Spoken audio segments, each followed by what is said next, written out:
Bien, estamos en esta serie del libro de los jueces y hoy vamos a continuar en esa historia de Gedeón. Hemos visto que el pueblo está yendo de mal en peor. El Jueces es un libro que nos muestra todo lo malo que hay en Israel y hemos visto que Dios, cuando ellos han olvidado a Dios y han decidido poder servir a dioses ajenos, Dios esta vez no les manda un libertador, sino que les manda un profeta. Ese profeta les recuerda quién es Dios. Y después de eso Dios prepara a un hombre, a este hombre Gedeón. Dios le encuentra en medio del lagar, ocultando el trigo de los madianitas. Y Dios le dice: valiente guerrero, ven que voy a entregar en tus manos a los madianitas. Y Gedeón no cree, así que empieza una serie de falta de fe con Dios. Hemos visto conmigo este sermón y la semana pasada hemos visto con Mike cómo Gedeón empieza a probar a Dios y su falta de fe y confianza en el Señor hace que empiece a tentar a Dios a través de este vellón de lana, ¿no? Que a veces creemos que es algo bueno, pero en realidad es algo malo que está haciendo Gedeón, de tentar a Dios utilizando este tipo de tácticas y métodos cuando Dios nos llama a que necesitamos confiar. Así que hoy vamos a ver el poder de Dios en medio de lo imposible. Jueces capítulo 7. Cómo Dios prepara ahora a Gedeón para la batalla. Parece que él está listo, el corazón de él está listo, la gente cree en él. Él derrotó a Baal en el sentido de que eliminó a Baal de la casa de su familia. Todos los de la tribu de Manasés fueron en contra de él, pero al ver que lo que hizo era correcto y que Baal no pudo defenderse, entonces hay gente que ahora sigue a Gedeón. El pueblo está con Gedeón. Después de querer matarlo, ahora el pueblo está con ellos. Así que vamos a ver cómo Dios obra en medio de lo imposible. Jueces capítulo 7. Y voy a leer todo el capítulo, así que concéntrate y leamos juntos.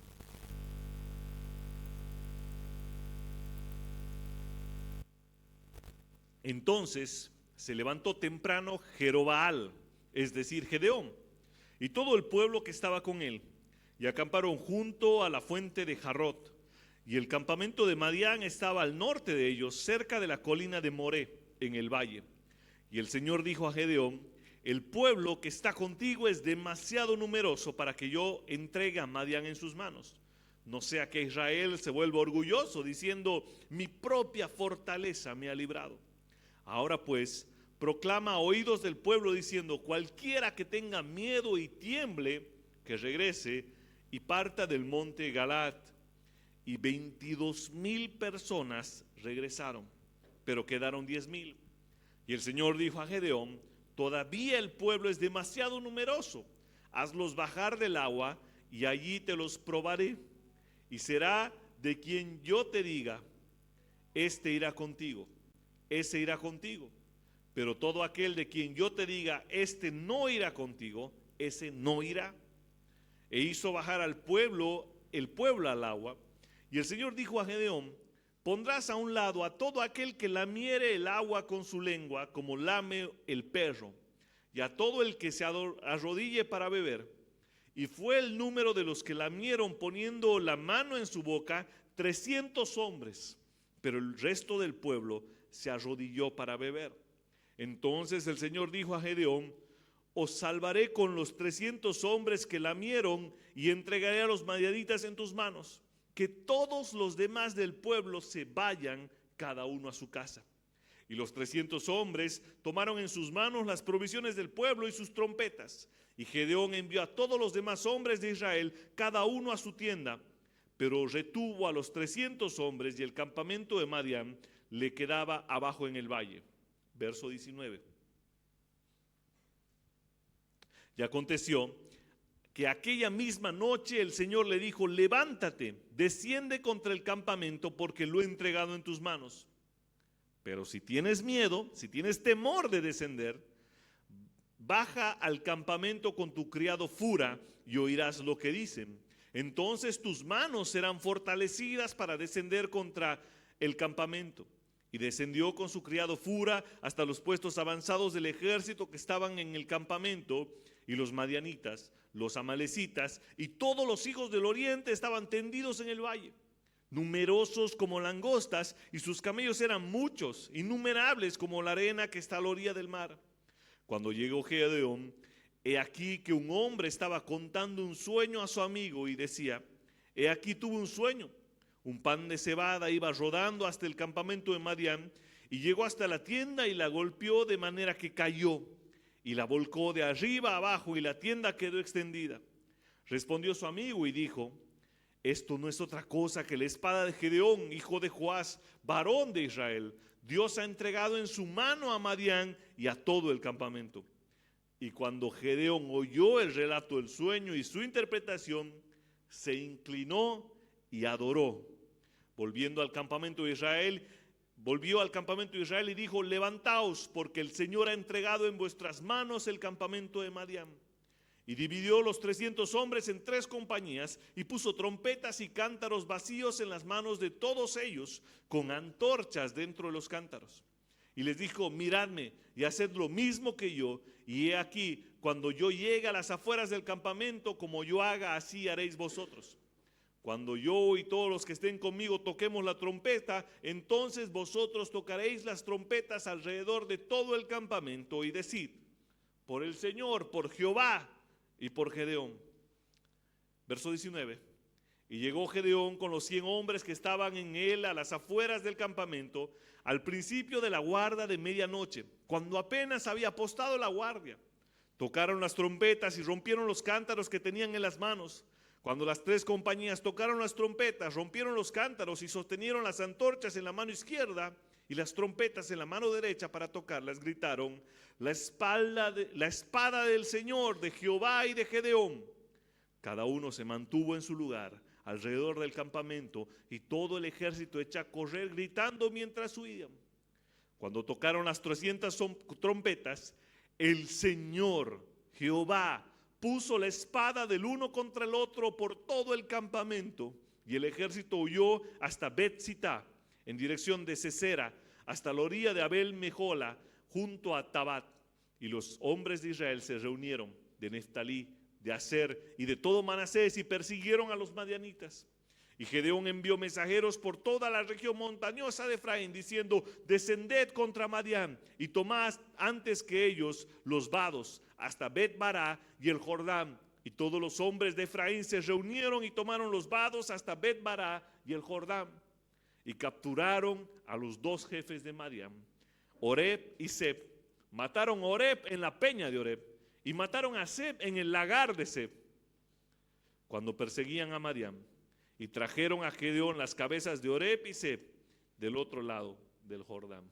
Oremos. Gracias, Dios, por tu palabra. Gracias por lo que has hecho, Señor, con tu pueblo.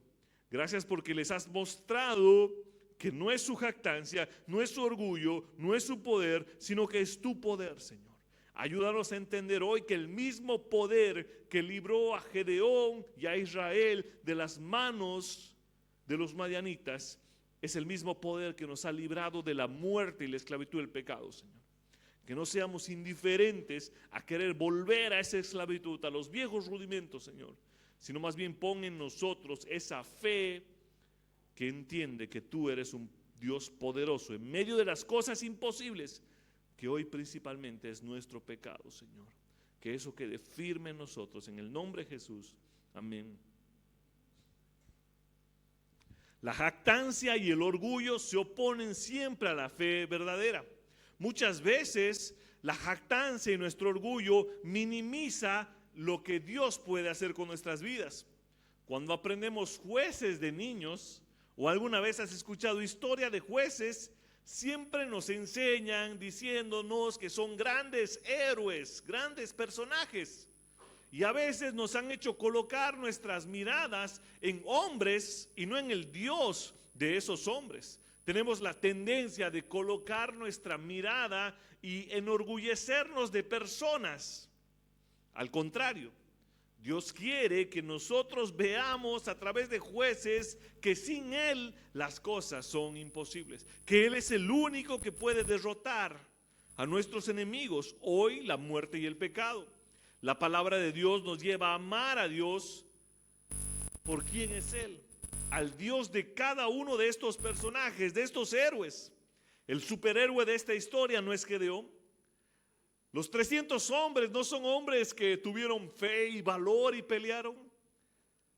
El superhéroe, el salvador, el supremo y únicamente libertador es Dios. Así que hoy meditaremos en cómo antes de que Gedeón, investido con el poder del Espíritu Santo y la guía de Dios, Dios quiere enseñarle a él y al resto del pueblo que solo Dios es digno de recibir la gloria y que solo Dios puede salvarlos.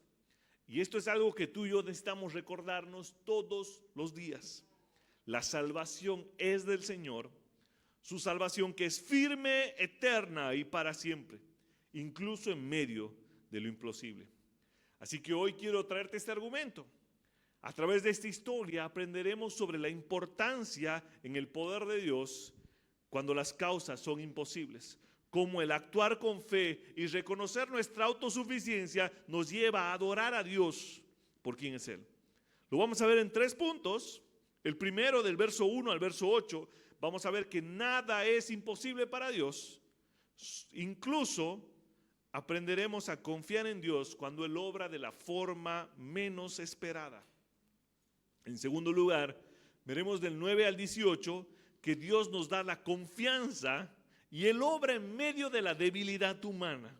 Verso 9 al 18. Y finalmente del 19 al 25 veremos que la victoria la da el Señor porque Él es quien pelea.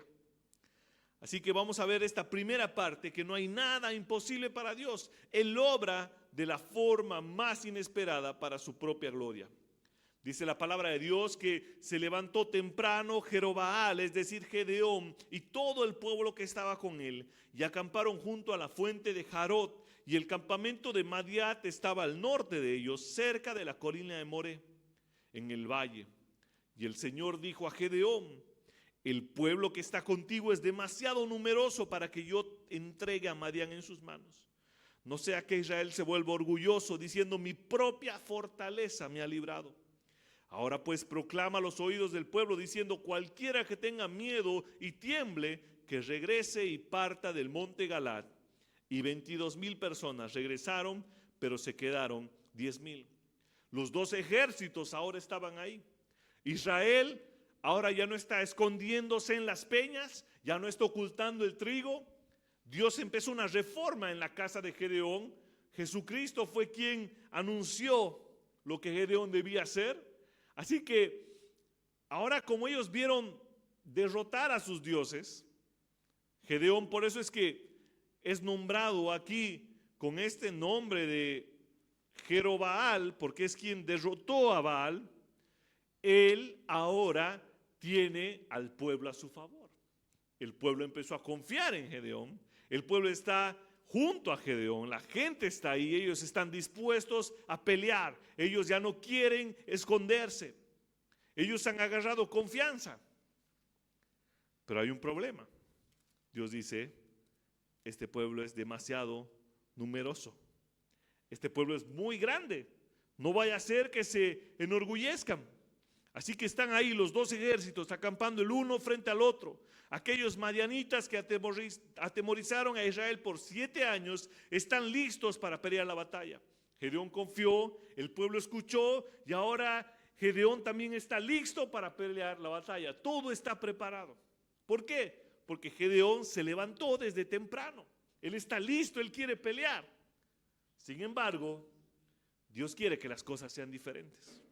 Una vez más, Él quiere ir en contra de toda la lógica humana. Dios quiere mostrarle su poder y gloria en medio de lo imposible. Tienes demasiada gente para que yo entregue en tus manos a Madián. Esto va en contra de cualquier manual militar. Están listos, preparados para la batalla. Gedeón tiene mensajeros, gente en todo: Manasés, Zabulón, Neftalí. Hay mucha gente de Israel, pero hay un problema: son muchos. Dios podía haber obrado con todos ellos. Dios podía haber utilizado todos estos hombres, pero Dios cuida a su pueblo para que no se pervierta en su propia jactancia y orgullo. Dice la palabra: no sea que Israel se vuelva orgulloso, diciendo: mi propia fortaleza me ha librado. O el pueblo ¿alabará a Dios por la victoria o se alabará a sí mismo? Esa es la naturaleza del hombre. Olvidarán de nuevo al Dios de sus padres y se desviarán para servir a sus mini dioses.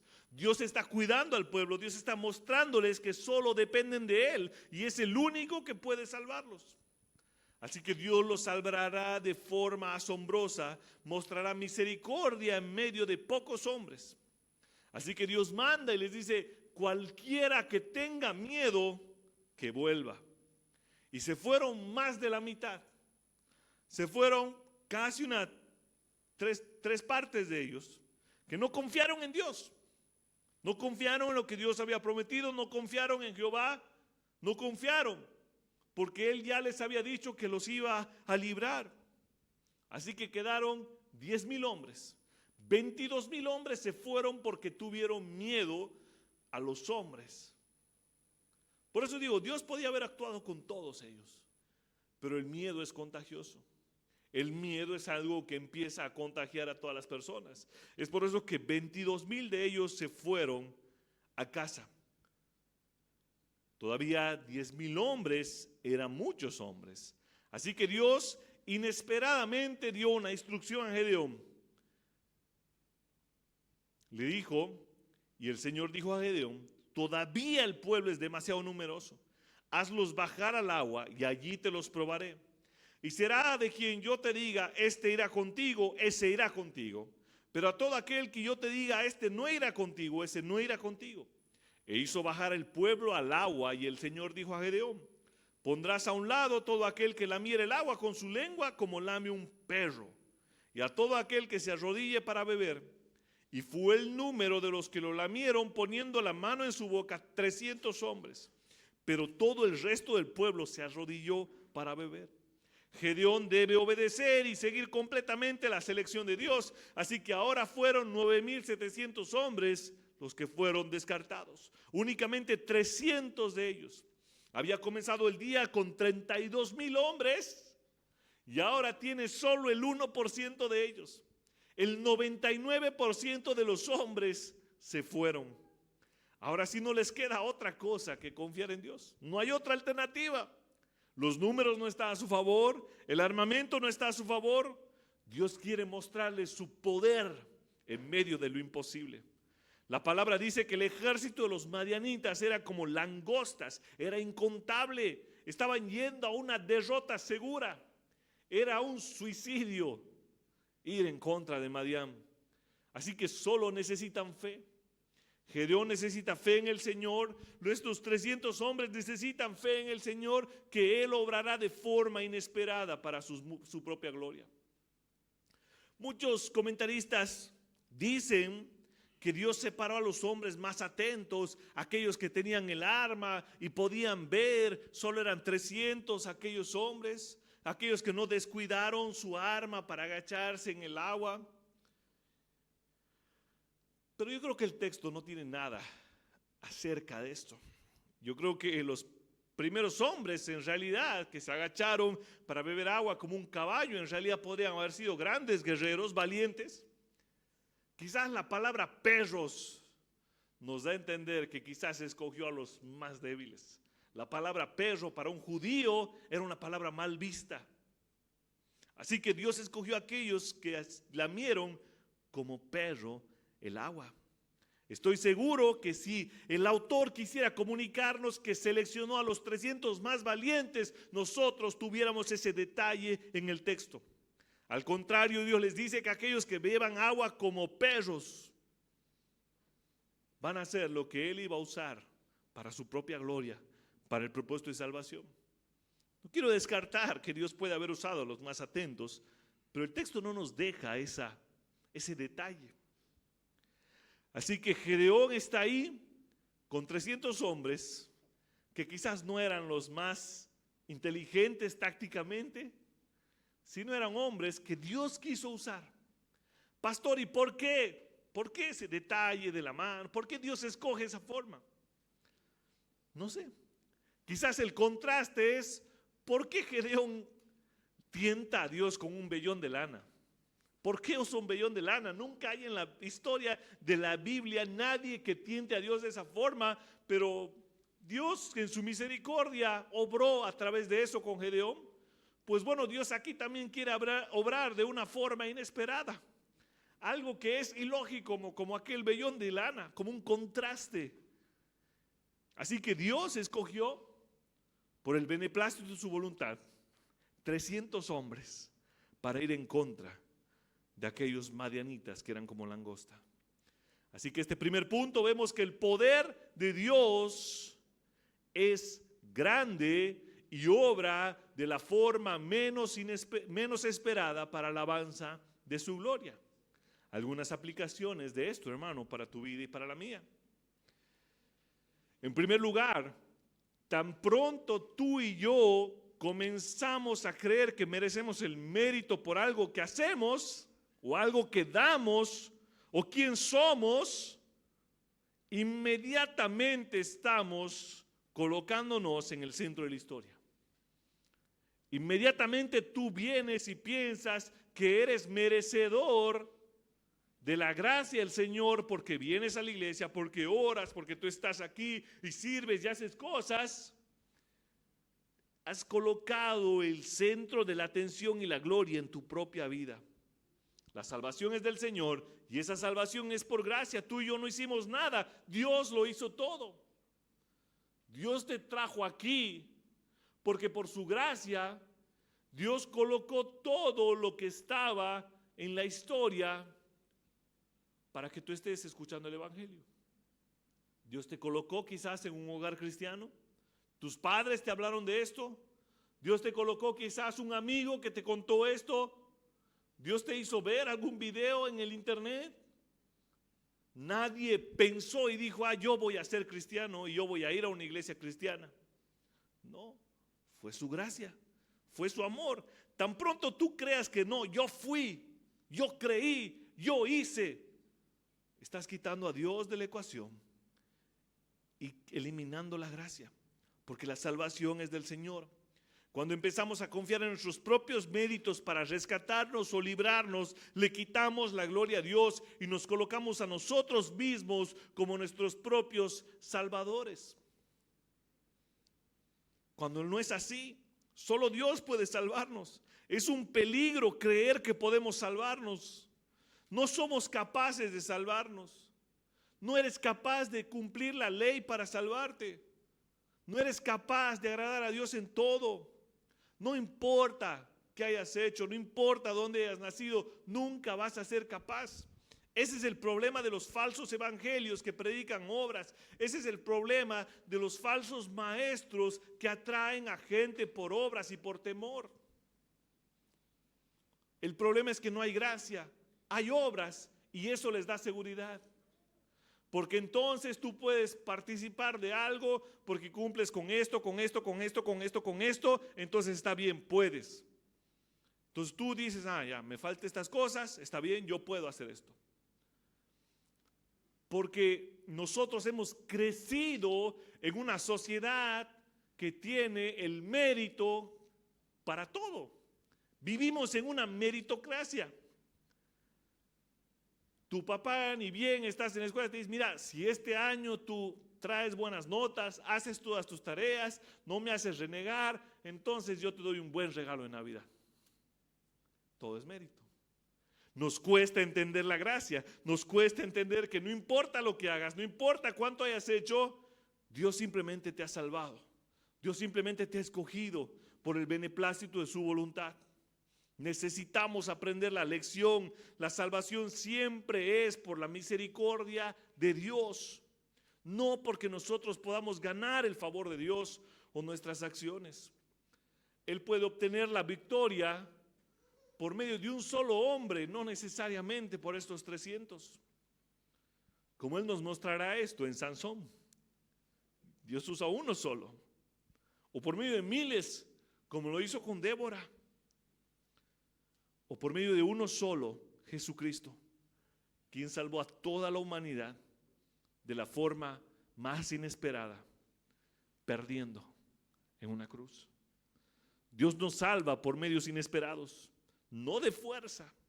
Dios salva desafiando la lógica del mundo. Dios salva desafiando la meritocracia, porque Él quiere que nadie se jacte, sino que todos puedan dar la gloria a Dios. Quizás estás pasando por algún momento en el que Dios te ha debilitado, al igual que al ejército de Israel. Quizás Dios te ha quitado muchas comodidades, muchas confianzas que tú tenías. Porque al igual que Gedeón estaba confiante en que ahora la gente me sigue. Ahora soy Jerobaal. Ahora todo Israel está conmigo. Entonces Dios le dice, espera un ratito. No. 300. Al igual que a Gedeón y al igual que Israel, puede ser que Dios te haya debilitado. Te está haciendo pasar por una situación económica complicada. Te está haciendo pasar por enfermedad. Te haya quitado ciertas comodidades. Porque Dios quiere que tú veas su gloria, su salvación y no tus propios medios para estar seguro. Para que veas con mayor claridad el evangelio y cómo Él te ha salvado y Él te ha amado y que Él tiene el control de tu vida. Dios nos lleva al límite para que la única salida sea el Señor. Un momento donde puedas adorar a Dios en medio de tu debilidad. ¿Cómo puede eso llevarte a alabar y adorar a Dios? Para que tú veas que no tienes control de nada. Así que vamos a ver este segundo punto, que Dios da la confianza en medio de nuestra debilidad. Dios te da confianza, aun sea uno, Él da la confianza.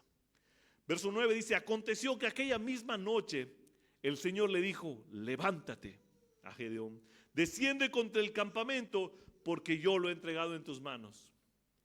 Eso era suficiente. No necesitaba de nada más Gedeón.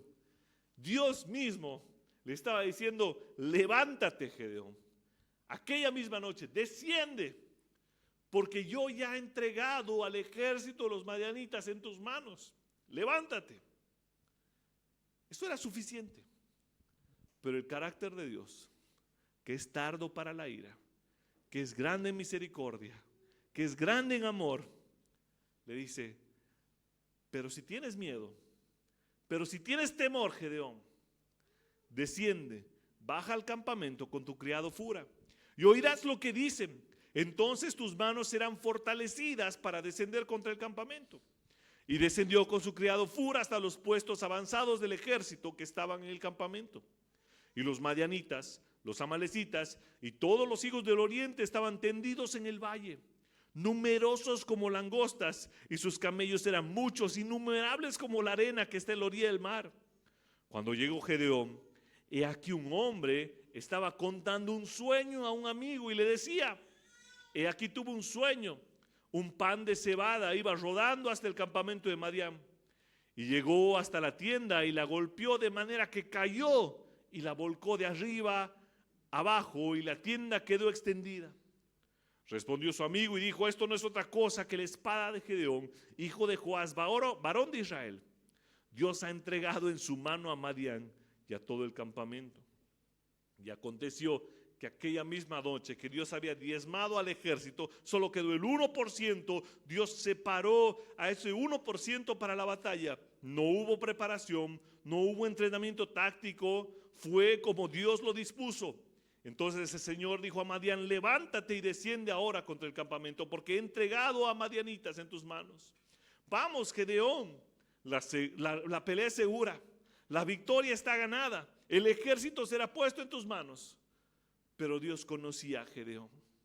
Dios sabía que él ya había dudado varias veces, que él había tenido temor. Dios lo había sacado de un lagar ocultando el trigo como un cobarde de los madianitas. Así que en su amor y misericordia, Dios aplacó su temor, Dios aplacó su miedo, Dios lo fortaleció en medio de su debilidad. Dios no le dijo, bueno, no crees ni modo, no pelees. Dios tuvo misericordia del temor de Gedeón. Así que yo también temería. Gedeón iba a enfrentar a uno de los ejércitos más grandes del mundo conocido, con solo 300 hombres. La misión era suicidia. Claro que tenía miedo. Dice que eran como langostas. Nosotros también tendríamos miedos. Pero imagínate esa imagen no tengas miedo, Gedeón, desciende al campamento y ve y yo te haré escuchar algo. Así que Gedeón empieza a descender al campamento. No sé si alguna vez has visto alguna de estas películas o estas imágenes de grandes batallas donde los soldados están todos recostados en camas, suenan, algunos afilando sus escudos, sus espadas, están ahí. Entonces, campamento, Gedeón empieza a descender y hombres, hombres, hombres, hombres, camellos. Eso era de terror. Era una película que decía, ¿cómo yo voy a ganar confianza con esto? Pero esta vez Dios quiere darle seguridad a Gedeón. Así que lo quita de todo lo que lo llevaría a jactarse de la victoria. Él tiene miedo. Dios quiere llevarlo a tener seguridad y confianza. Así que Gedeón baja con su criado Fura, escucha la conversación de los madianitas y ve que ellos también están con miedo. Y con razón, porque ellos conocen las historias de Dios de Israel. Ellos conocen las historias de Débora, de Sísara, de Jael. Ellos conocen las historias de Otoniel. Ellos saben las canciones que cantaban las victorias en la época antigua. Pasaban por todas las culturas. Ellos conocían a aquel Dios. Así que este amigo le dice que él vio algo. Vio un pan de cebada que golpeó con tanta fuerza la tienda de los madianitas que todo se vino abajo. Pero ¿quién podría preocuparse de un pan de cebada? Es imposible que una barra de pan destruya una tienda. Preocuparse por eso sería absurdo. Los madianitas no estaban preocupados por 32,000 hombres. Ellos sabían que iban a vencer, estaban totalmente seguros. Ni siquiera quizás sabían que ahora eran 300 hombres. Ellos habían sometido a más de 32,000 hombres durante 8 años. Hicieron a estos israelitas ocultarse en cuevas a las afueras de la ciudad. Según los madianitas, la victoria era segura, no había de qué preocuparse.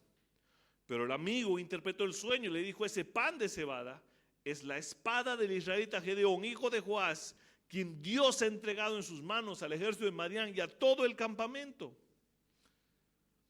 Gedeón pasó por ese contexto aterrador. Los madianitas, los amalecitas, los hijos del oriente están esparcidos por todo el campamento, tienen muchos camellos, son incontables como la arena del mar. Lo primero que tienes es temor, pero Dios le hace escuchar providencialmente el sueño de uno de ellos, un pan de cebada. Y hay algo ahí en el contexto cultural de la época. Una vez más, el pan de cebada era un pan que no servía para básicamente nada. Posiblemente utilizaban el pan de cebada para dar de comer a los animales. Ni siquiera los hombres consumían el pan de cebada en esta época. Muchas veces se hacía con las sobras de las sobras de las sobras. Así que Dios está haciendo una vez más bien puntual en decir que Él es quien vence las causas imposibles. Que Dios está usando lo más débil de Israel para derrotar a Madián. Y aparte, ¿qué pan podría derribar una tienda? Eso es imposible. Así que cuando Gedeón oyó el relato y su interpretación del sueño, se inclinó y adoró. Volvió al campamento de Israel y dijo: levantaos, porque el Señor ha entregado en vuestras manos el campamento de Madián. Y dividió los 300 hombres en 3 compañías y puso trompetas y cántaros vacíos en las manos de todos ellos, con antorchas dentro de los cántaros, y les dijo: miradme y haced lo mismo que yo. Y aquí, cuando yo llegue a las afueras del campamento, como yo haga, así haréis vosotros. Cuando yo y todos los que estén conmigo toquemos la trompeta, entonces también vosotros tocaréis la trompeta alrededor de todo el campamento y decís: por Jehová, por el Señor y por Gedeón. La respuesta, hermanos, cuando Dios le dio la seguridad a Gedeón en medio del temor que él iba a vencer con lo más débil, con esos 300 hombres que no eran los mejores, con ese pan de cebada que era despreciado, la respuesta de Gedeón al escuchar el sueño y la interpretación fue adorar a Dios. Se inclinó y adoró. es lo único que puede hacer, es alabarlo. Él no hará nada, Dios hará todo. Su confianza ahora sí está solo en Dios. Eso lo estimula ahora para vencer. Entonces vuelve al campamento y le dice: levantaos, levantaos, levántense, porque Jehová ha entregado en vuestras manos al ejército de Madián. Divide el ejército en 3 escuadrones, 100 personas, les da cántaros, antorchas, y les dijo que miraran, que rodearan el campamento y repitiera todo lo que él iba a hacer. Cuando todos estemos juntos, vamos a tocar trompetas y vamos a gritar por Jehová, por Yahvé, por el Señor. Y Dios ganará la victoria. Ese es el tercer punto. Pero antes, algunas aplicaciones. Hermano, al igual que Gedeón, que tenía temor, él era débil, nosotros necesitamos saber que somos débiles. Y en esa debilidad debemos recordar que Dios es fuerte. Recuerda que también muchas veces hay cosas que se oponen a nosotros, cosas más grandes que parecen ser más fuertes. Una crisis económica, falta de paz, falta de trabajo, un hijo rebelde, padres difíciles. Siempre hay cosas que parecen ser imposibles. O quizás tu propio pecado, que parece ser más fuerte. Ese pecado que no puedes vencer, que está cada día tocando tu puerta y tú cedes a la tentación y no hay cambio en tu vida. Pues déjame decirte que si sigues con ese pecado, abrazándole como un amigo, vas a terminar muerto en tus delitos y pecados. Pero si hoy confías en que hay alguien más poderoso que tu pecado, algo más fuerte que toda tu maldad, y vences, porque Cristo ya venció a ese pecado, tú podrás obtener la victoria. Satanás, los ídolos, no te pueden obligar a pecar, ellos no tienen el poder.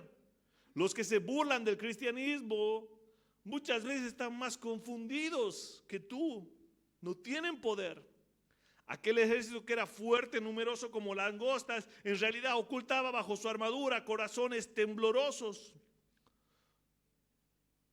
Si no eres creyente, tú quizás puedes ser parte de ese hombre que se ve firme, que no necesita de Cristo.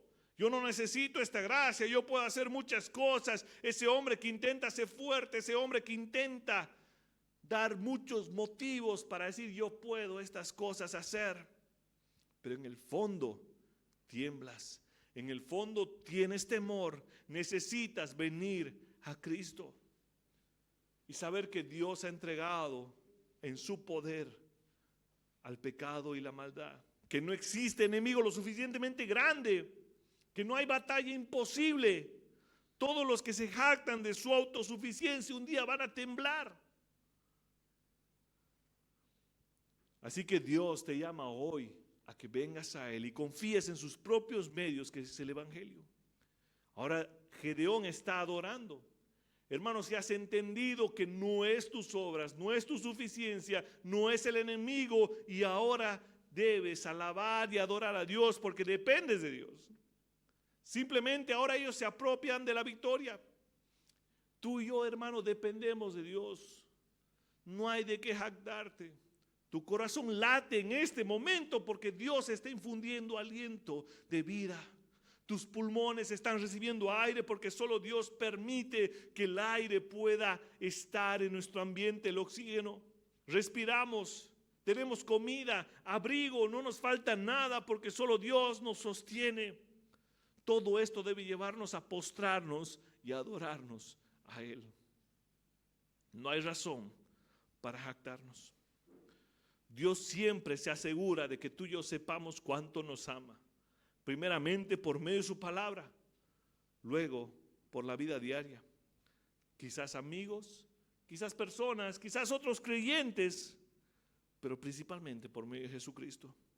Dios, hermano, nos da cada día la seguridad para que tú confíes en Él, no en la cotización del dólar, no en la crisis económica, no en las elecciones del domingo, no en las elecciones de agosto, no importa el gobierno, no importa. hay muchas razones para que hoy confíes en aquel que no hace mendigar a los suyos. Así que vamos a ver finalmente que no hay nada imposible para Dios porque Él es quien pelea. Verso 19. Y llegó Gedeón con los 100 hombres que estaban con él a las afueras del campamento, al principio de la guardia de medianoche, cuando apenas habían apostado la guardia. Tocaron las trompetas y rompieron los cántaros que tenían en las manos. Cuando las 3 compañías tocaron las trompetas, rompieron los cántaros y sostenieron las antorchas en la mano izquierda y las trompetas en la derecha, gritaron: la espada de Jehová, la espada del Señor y de Gedeón. Cada uno se mantuvo en su lugar alrededor del campamento y todo el ejército echó a correr, gritando mientras huían. Cuando tocaron las trompetas, el Señor, Jehová, puso la espada del uno contra el otro por todo el campamento y el ejército huyó hasta Bet-Sitá, en dirección a Sesera, hasta la orilla de Abel Mejola, junto a Tabat.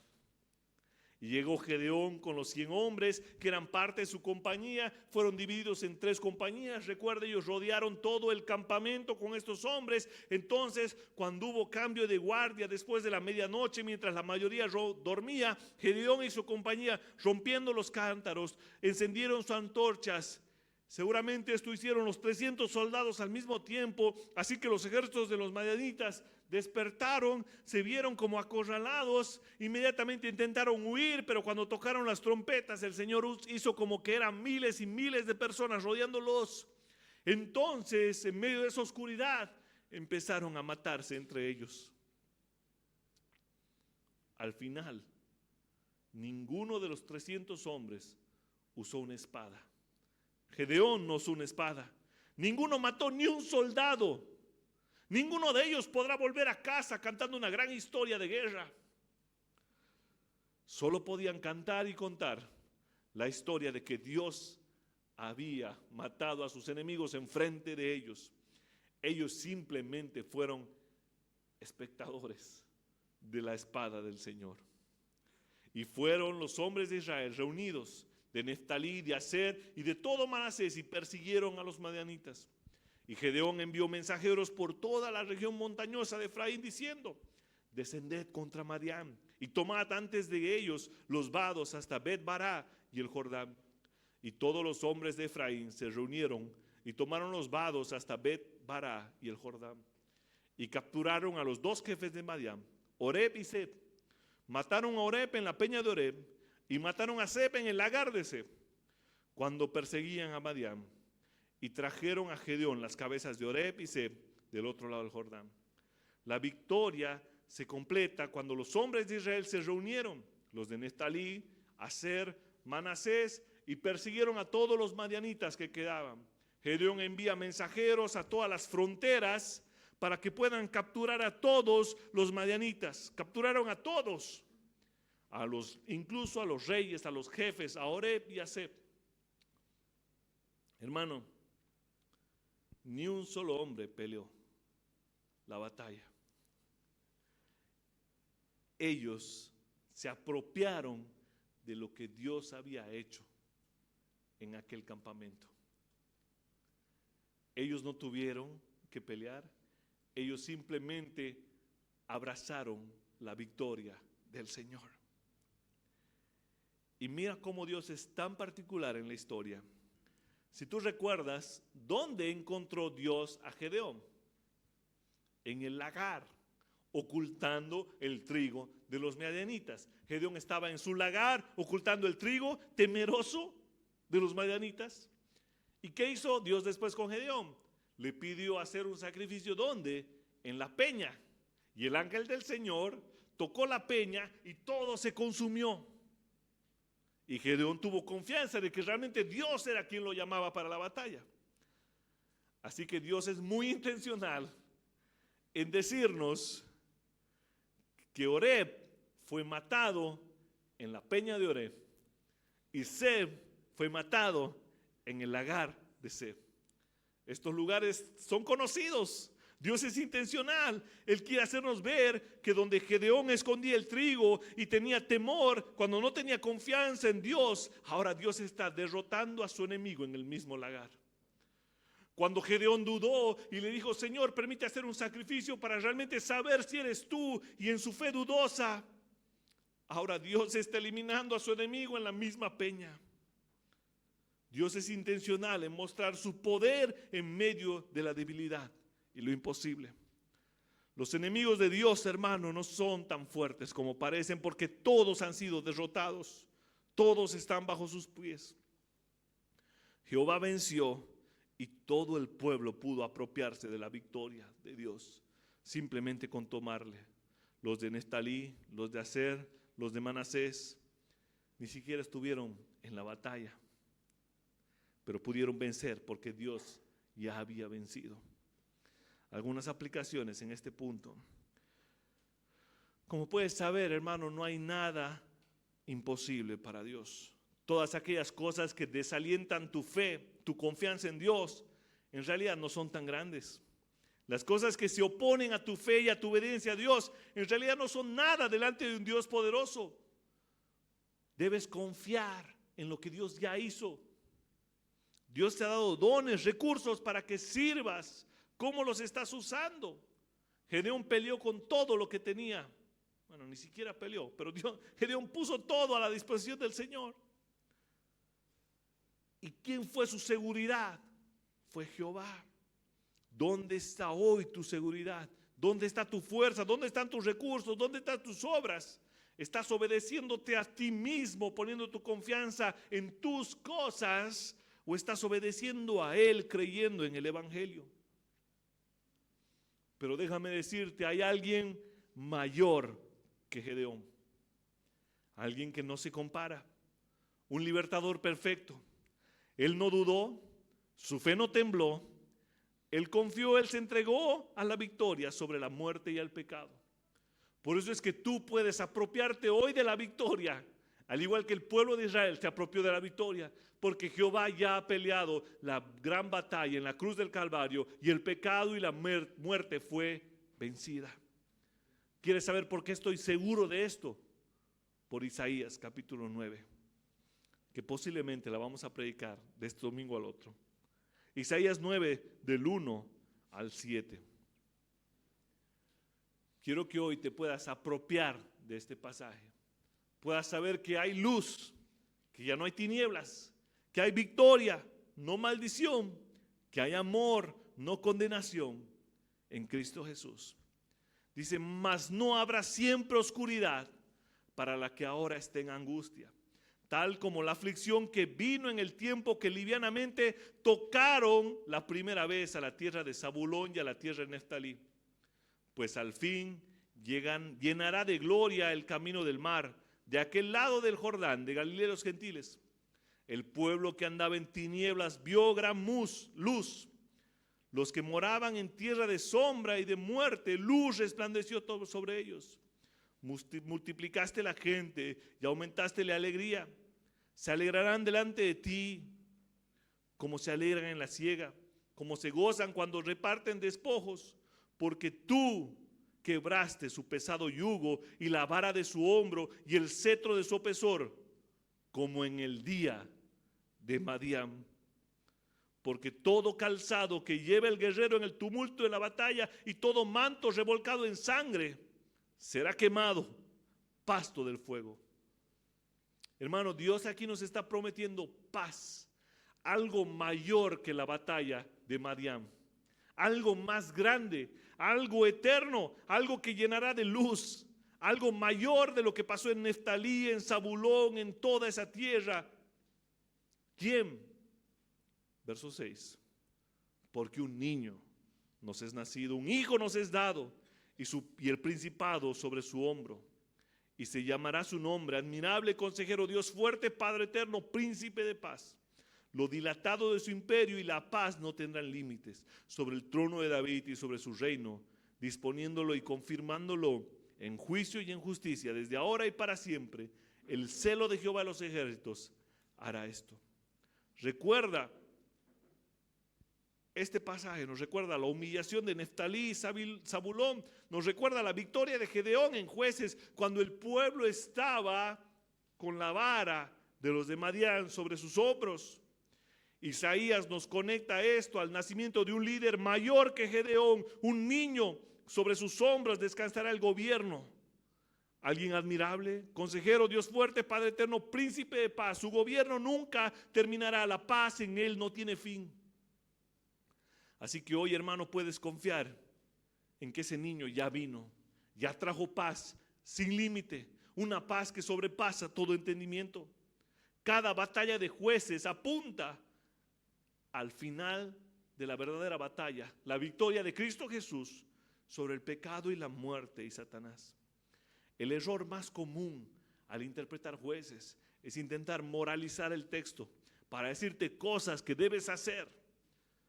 Pero el punto de Jueces es que tú y yo veamos aquel Cristo victorioso, mayor que todos esos libertadores, y tu enfoque sea en Cristo Jesús como el verdadero libertador, aquel que ya peleó la batalla por ti, para que en esta mañana puedas abrazar la victoria de la cruz y tengas paz eterna y tu corazón sea iluminado hasta lo más profundo con quién es Él.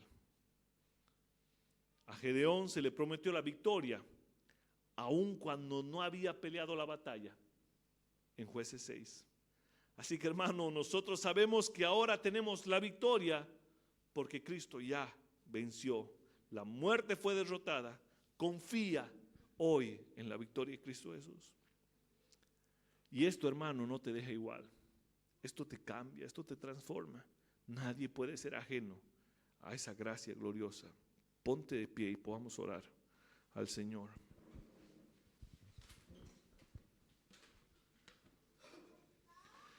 Señor, ayúdanos a entender tu gracia, que tú has peleado la batalla, que tú has ganado la victoria, Señor, en la cruz del Calvario. Ayúdanos a abrazar esa victoria, Señor. Ayúdanos a entender que no tenemos lo suficiente para agradarte, para pelear en contra de estos enemigos, la muerte y el pecado, que solo en ti hay paz y seguridad. Ayúdanos a confiar en ese niño mucho más grande y mayor que Gedeón y todos los jueces. Que no pongamos nuestra mirada en nuestras propias fuerzas, sino en ti, Señor. Ayúdanos a entender que en medio de la debilidad, tú eres quien pelea, tú eres quien gana, tú eres quien tiene el poder para transformar nuestros corazones. Señor, te pido que si hay gente aquí que pelea con su propio pecado, Señor, le ayudes a ver que tú eres más grande, Señor. Y que esa grandeza los transforme. Que nadie salga de aquí, Señor, te lo pido, te lo imploro, de la misma forma en la que he entrado, Señor. Sino que tu evangelio sea esa luz que los alumbra profundamente, Señor. Permítenos colocar esta semilla, Señor, en tierra fresca, en tierra firme. Prepara nuestros corazones, Señor, para que puedan dar fruto, Señor. Tú eres quien produce el fruto en nosotros, Dios. En el nombre de Jesús te damos gracias. Amén.